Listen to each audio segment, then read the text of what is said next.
Hey guys, it's Courtney and I'm back with another design team project for Scrapping for Less.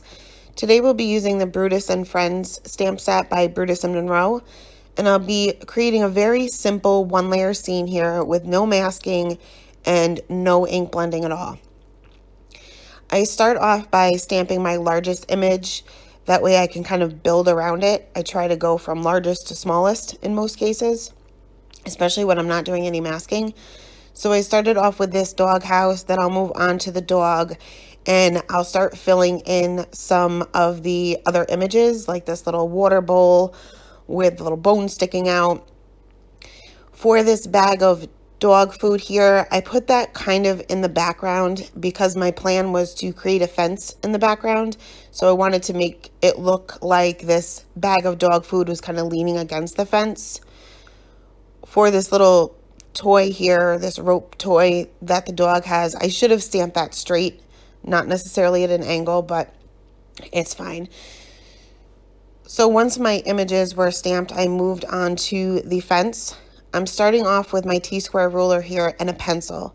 I always start with a pencil first just to make sure that I'm happy with the placement before I go over it with my pen. I just drew a horizontal line and then I'll draw in some vertical lines, and this will be where my fence posts are. I'm not doing any kind of design or shape to these fence posts. I'm just keeping it nice and simple with some straight lines.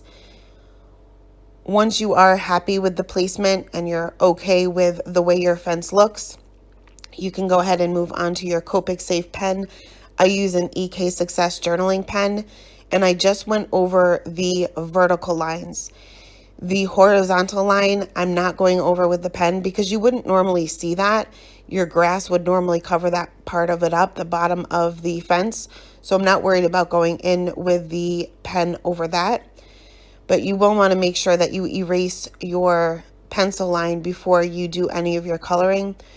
Once you do your coloring, you will not be able to erase it. I had the vertical lines to kind of guide me as to where that pencil line was, so I was okay with erasing it now. Next, we will move on to the Copic coloring, and I'll be starting off with the doghouse. I wanted to make this red, even though it's obviously made out of wood. I still wanted to make this red so that it didn't blend in with the fence that we'll do in a minute here. So I'm starting off with my lightest color, which is the R22, and just mapping out my darkest areas. For the little roof shingles, I just put the shading off to the one side of each shingle just to give it a little bit of dimension. Once my lightest color was down, I moved on to the darkest color, and I'm just putting in a line. This is a really, really dark red, so I don't want my image to end up too dark. So I'm just putting in a line underneath underneath the roof, where that would cast a shadow, and then off to the left. Then I'll go in with my two mid-tone colors and start my flicking and just extend that line out a little bit. Then finally move back to my lightest color and blend all of those shades out. Now the images in this stamp set have a lot of detail to them that gives you the dimension already. It will guide you as far as where to put that dimension, but also if you're new to Copics or new to alcohol markers, these are great images because you don't have to do a whole lot of shading. The illustration itself from the stamps already gives you a lot of detail, so you could really get away with even coloring these images solid and you'll still get that detail from the stamp itself. You can even start with just two color blends and kind of get used to your shading, and you're still going to get great results just because of the lines within this illustration. Now the inside of this doghouse, I didn't get a great impression when I stamped it, but we will go back in later and just add some depth to that as well. Once my little doghouse was colored, we will move on to the fence. I'm going to speed this up because this does take a little bit of time, but it's not hard. So I'm starting off with my lightest color. This is an E53, and I'm covering up the entire area. I'm covering up the entire area mainly because I want my colors to be able to blend easier, and putting down just a base layer of your lightest color will saturate the paper a little bit and make those colors blend. Next, I'm just very, very softly with just the tip of my marker doing little squiggly lines. Sometimes my marker's skipping because I'm just barely touching the paper. And I'm just doing this across the entire fence. I don't want these to look perfect. I want this to make it look like it's wood grain. So don't be too particular. Next, I'll go in with my darkest color, and I am just going over these lines where one fence post would cast a shadow onto the other, and also creating a shadow with these images that are kind of leaning against the fence. Next, I'll go in with my darkest mid-tone and extend those lines out a little bit. Now, here's where I'm starting my flicking motions because I want to get a better blend. I'm not going too far with my darkest mid-tone because I don't want to cover up those lines that we created for the wood grain. Next, I'll go in with my lightest mid-tone and extend those out even further. Again, still using that flicking motion. And because this is a lighter color than those little wood grain lines that we put in, you will still be able to see them. And last, I will go back in with my lightest color and fill in that entire area again. And this will help all of those shades of browns blend together. Next, we will move on to the coloring of the other images within the stamp set. I will start off with this little bag of dog food, and we had that red dog house, so I wanted to make this blue. I wanted there to be pops of color because we have a lot of neutral colors here. So I covered the entire thing with my lightest color, went in with my darkest color off to the left and where the bag kind of folds over on itself. And like I said, there's a lot of lines within these images that will make this dog food bag appear that it's kind of crinkled. So you can either go over those with your darkest color and blend that out, or just let it be, and those lines will still give you that dimension. For this little toy here, I'm going to move on to my E30 markers, which are very similar to the E50s, but they are slightly different so that it will give it a little bit of, well, you'll be able to tell that it's different from the fence. It won't blend in too much. I wish I would have skipped this particular image because I just feel like it blended in a little bit too much, or maybe not necessarily put it against the fence.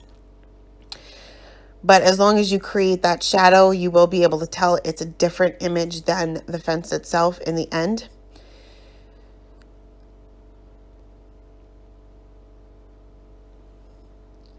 Next, we will move on to this little water bowl here. And I wanted this to make it look like it was metal. So I'm using my C markers here, and I'm just going to create shading on either side of the image. This is a round object, so you'll want to make sure that your highlight is right there in the center. And I'm varying my flicks here and leaving a pretty strong highlight in the center just to make this look not only round, but shiny as well. And then I just took my lightest C marker, which is my C1, and colored in that little bone so it wasn't just stark white. For the dog, I wanted this little dog to look somewhat whitish, grayish. So I'm using my W markers here, and I'm going right in with my darkest color and just lightly going over the darkest areas where his little face hangs over his little chest or the rest of his body. His tail is kind of bent up and would create a shadow on his back where his legs are kind of overlapped. Then I'll go in with my mid-tone color. This is the W3, and just extend those lines out just a little bit. And then finally go in with my W1 and extend those out even further. Now the W1 you will still see your flicks because it's not light enough where you can totally fade to white.